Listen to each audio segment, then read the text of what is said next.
Hello everyone, this is Vinita Bishnoi. Welcome to my channel Milestones in Biology. So आज हम जो chapter start करने वाले हैं that is related to standard 11th 14th chapter and it is a part of plant physiology. So इसमें हम बात करेंगे and the chapter का जो नाम है that is respiration in plants. तो आपको बहुत अच्छे से पता है कि जो respiration होता है organisms के अंदर तो उसमें breathing process involved होता है. With breathing process, you will take up oxygen and when it reaches to your lungs, through there, with blood, it will reach to your tissues and cells and there, oxygen from your blood will diffuse into the cells and then the cellular respiration process will start. But here in case of plant, as these plants are not having any respiratory system, इनके पास well developed respiratory system नहीं होता. हर part जो होता है plant का वो अपने आप अपने लिए खुद रेस्पिरेशन करता है. तो स्टोमेटा के थ्रू ऑक्सीजन उनके प्लांट बॉडी में एंटर होता है, सेल्स में एंटर होता है और फिर वो करते हैं cellular respiration. So what is this cellular respiration? It is मैंने एक ही डेफिनेशन में आपको सारे इंपॉर्टेंट जो टर्म्स होते हैं रिलेटेड टू सेल्यूलर रेस्पिरेशन वो कवर कर दिया है. So it is an energy releasing. पहला क्या आपने देखा? एनर्जी रिलीजिंग मतलब एटीपी रिलीज होता है.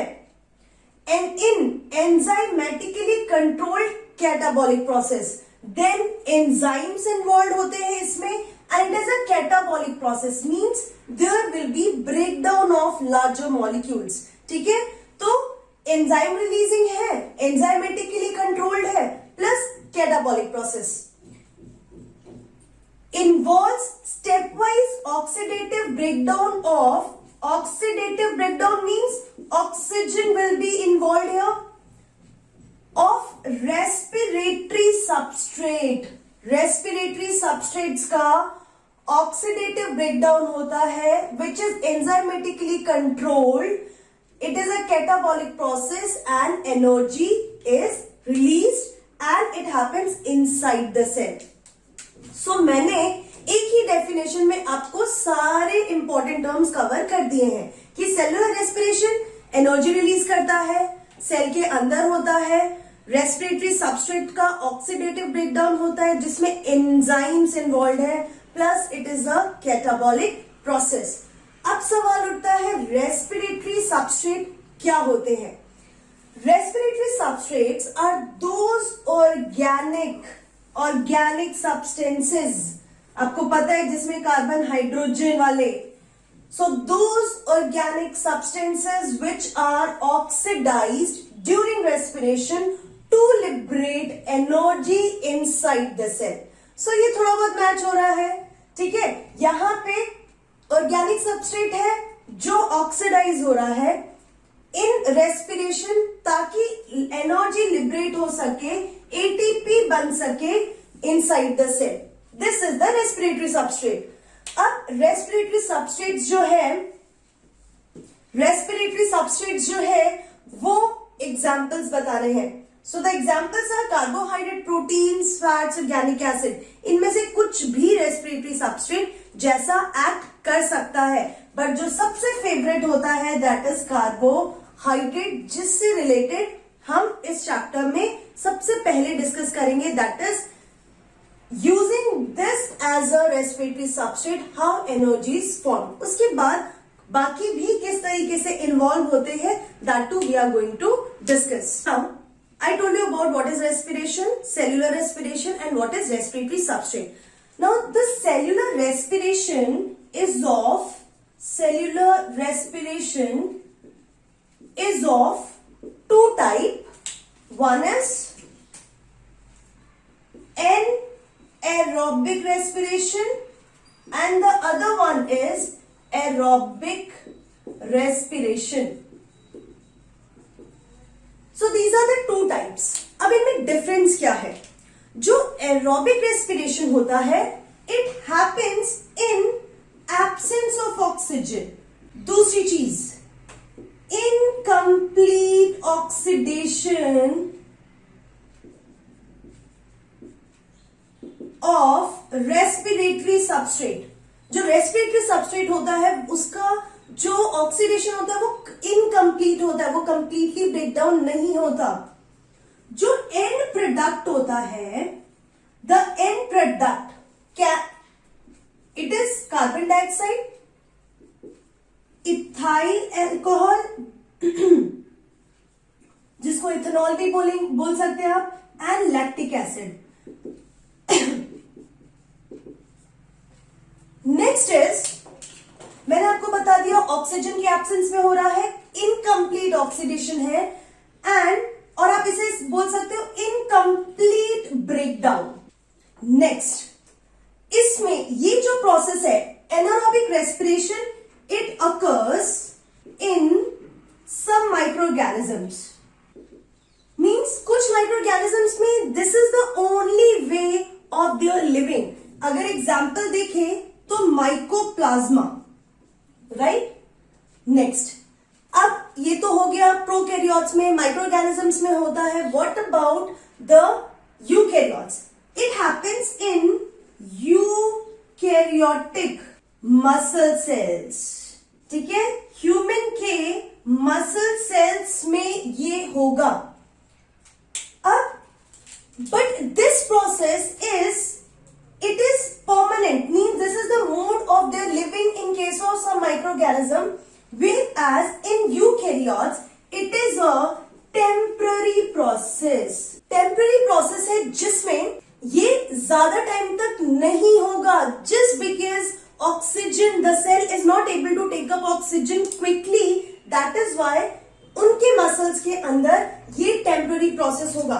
अब क्यों ये प्रोसेस जो है टेम्पररी है, लॉन्ग टाइम नहीं होता? Reason is, the reason why it is not happening in case of human cell, muscle cell permanently, the reason is first, less amount of energy formed. यहां पे बहुत कम अमाउंट ऑफ एनर्जी बनती है, and दूसरा and product or intermediates are toxic if they get accumulated। ठीक है, तो मैं आपको एनारोबिक के बारे में वापस कंप्लीटली बता रही हूं। पहली चीज, ऑक्सीजन यूज नहीं हो रहा है। जो भी ऑर्गेनिक सबस्ट्रेट या रेस्पिरेटरी सबस्ट्रेट हो रहे हैं वो इनकम्प्लीटली ब्रेक डाउन होंगे। इनके एंड प्रोडक्ट्स है, that is carbon dioxide, ethyl alcohol, lactic acid. It occurs in microorganisms. किसी माइक्रोऑर्गेनिजम्स में यही मोड ऑफ रेस्पिरेशन होता है और कोई मोड ऑफ रेस्पिरेशन नहीं होता। बट अगर हम ह्यूमन मसल सेल्स की बात करते हैं तो वहां पे ये टेम्पररी प्रोसेस है, क्योंकि परमानेंट नहीं हो सकता। रीजन इज, एक तो इसमें कम अमाउंट ऑफ एनर्जी बनती है, एंड दूसरा कि इसके जो एंड प्रोडक्ट्स होते हैं और जो इसका इंटरमीडिएट प्रोडक्ट्स होते हैं, that can be toxic too. That is why it is temporary process in case of muscle cells. अब जो एनारोबिक प्रोसेस होते हैं इसको हम फर्मेंटेशन भी कह सकते हैं when we talk about microorganisms.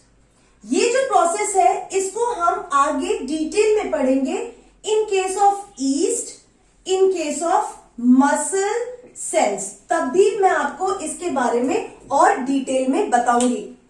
Let's move on to the next topic, that is aerobic respiration. Aerobic respiration, पहली चीज, oxygen is involve, oxygen involve है। Next, complete breakdown of respiratory substrate. जो भी रेस्पिरेटरी सबस्ट्रेट इन्वॉल्व होता है उसका complete breakdown होता है। Next, large amount of energy is liberated. बहुत ज्यादा अमाउंट ऑफ एनर्जी बनता है, मतलब बहुत ज्यादा एटीपी बनता है, अराउंड 38 एटीपी। ठीक है। नेक्स्ट, यहां पे and product is H2O, water, carbon dioxide and ATP बनते हैं। location where this aerobic respiration is done is mitochondria and cytoplasm. ये जो प्रोसेस हो रहा है it is happening in cytoplasm. ठीक है, सिर्फ साइटोप्लाज्म में होगा, बट ये जो एरोबिक रेस्पिरेशन है that will happen in case of in these two places, cytoplasm में भी एंड माइटोकॉन्ड्रिया में भी ये होगा. Now I will give you one simple equation जिससे आप पूरा समझ पाएंगे कि एरोबिक एनारोबिक कैसे होता है. उससे पहले कुछ और स्टेप्स हैं एरोबिक में, मैं वो आपको बता देती हूं. सबसे पहले एरोबिक रेस्पिरेशन में क्या होता है, if this is the cell, this is cytoplasm. Cytoplasm के अंदर glucose will break down to two molecules of pyruvic acid, and this process is called glycolysis. Okay, ये आपका 10th का ही कॉन्सेप्ट है. ये पायरुविक एसिड साइटोप्लाज्म से move होता है माइटोकॉन्ड्रियल मैट्रिक्स में. यहां पे ये जो पायरुविक एसिड है that will be converted into carbon dioxide and water, and this is the Krebs cycle. ये जो पायरुविक एसिड माइटोकॉन्ड्रियल मैट्रिक्स में जाके carbon dioxide and water prepare करते हैं, वो Krebs साइकिल से होता है. और उसके बाद जो थर्ड स्टेप है that is electron transport system. There will be proteins present on the inner mitochondrial membrane. Their energy molecules will form through two processes. One is electron transport system and oxidative phosphorylation. Clear? So ये चार आपको steps याद रखने हैं. यहां पे चार steps आएंगे. One is glycolysis, Krebs cycle, then आएगा electron transport system and then आएगा oxidative phosphorylation. These are the four cycles or processes involved in whole aerobic respiration. तो आपको ये सारी चीजें मैं डिटेल में वन बाय वन पढ़ाने वाली हूं. So this is what aerobic respiration. Now I am making a flow chart, reaction kind of thing, which will give you a better understanding of what is anaerobic and aerobic respiration. Glucose is there. Glucose is having 6 carbon. This will change into 2 molecules of pyruvic acid and it is having 3 carbon. 3 2s are 6. This process happens in cytoplasm and the process is called glycolysis. Next, अब यहां पे 2 condition होती है. The condition when oxygen is absent and one when oxygen is present. तो यहां पे मैं लिखती हूं ऑक्सीजन एब्सेंट, यहां पे भी ऑक्सीजन नहीं होगा, प्रेजेंस ऑफ ऑक्सीजन. अब अगर ऑक्सीजन एब्सेंट है, in that case two types of reactions will be there. अगर मैं ईस्ट की बात करती हूं तो ईस्ट के केस में अगर ऑक्सीजन एब्सेंट हुआ, you will get ethyl alcohol plus CO2 plus a very little amount of ATP, 2 ATP only. अब अगर मैं ह्यूमन मसल्स की बात करती हूं, उस केस में ये जो पायरुविक एसिड है that will form lactic acid and again a very little amount of ATP. And अगर ऑक्सीजन प्रेजेंट हुआ तो carbon dioxide, water, a lot of ATP will be form. तो आप क्या देख रहे हो, this is common pathway for both aerobic and anaerobic respiration. ये जो है ग्लाइकोलाइसिस, क्योंकि यहां कहीं पे भी ऑक्सीजन इन्वॉल्व नहीं हो रहा, सो प्रोसेस स्टार्ट ग्लाइकोलाइसिस से होगा, पायरिक एसिड बनेगा, ये साइटोप्लाज्म में हो रहा है, ये भी साइटोप्लाज्म में होगा, बट ये जो प्रोसेस है ये माइटोकॉन्ड्रिया में होगा। So you have to understand, अगर मैं बात करें यूकैरियोटिक सेल्स की, तो वहां पे ग्लाइकोलाइसिस हुआ, पायरुविक एसिड बना ऑक्सीजन की प्रेजेंस में, CO2, water, ATP, large amount of ATP, clear? So it is common. अब मैं बात करती हूँ ईस्ट की। ईस्ट के केस में पायरुविक एसिड बना साइटोप्लाज्म में, ऑक्सीजन की एब्सेंस में ethyl alcohol, carbon dioxide and less amount of ATP बना। बट अगर मैं ह्यूमन मसल्स की बात करूं, हम बहुत विग्रस एक्सरसाइज कर रहे हैं, ऑक्सीजन की कमी हो गई हमारे मसल्स में, प्रॉपरली अपटेक नहीं कर पाए हमारे मसल्स ऑक्सीजन का, उस केस में पायरुविक एसिड साइटोप्लाज्म में ही लैक्टिक एसिड बनाएगा and very small amount of ATP. So this is all about the introduction related to cellular respiration in case of plants. तो ये बहुत इंपॉर्टेंट बेसिक कॉन्सेप्ट है और इससे रिलेटेड बहुत सारे क्वेश्चंस आपके नीट में पूछे जाते हैं।